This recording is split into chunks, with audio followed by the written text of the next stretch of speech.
میدانستی وقتی میخوابی مغزت خاموش نمیشه؟ در واقع گاهی فعالتر از وقت بیداریه. در خواب مغز خاطرات روز را مثل تکه های پازل مرتب می کند. به همین دلیل گاهی صبح ناگهان جواب چیزی را میدانی که دیشب نمیدانستی. مغز نمیتواند چهره جدید بسازد. هر چهره‌ای که در خواب میبینی جایی در واقعیت دیده‌ای، حتی یک بار. وقتی در خواب میافتی آن شوک ناگهانی کار مغز است که چک میکند هنوز زنده‌ای.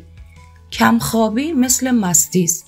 بعد از 20 ساعت بیداری تمرکزت مثل کسی است که چند گیلاس نوشیده. خواب فقط استراحت نیست، نوعی پاکسازی است.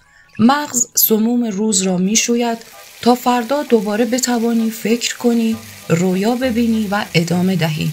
پس دفعه بعد که گفتی فقط 5 دقیقه دیگر، بدان مغزت دارد التماست میکند برای نجات خودش.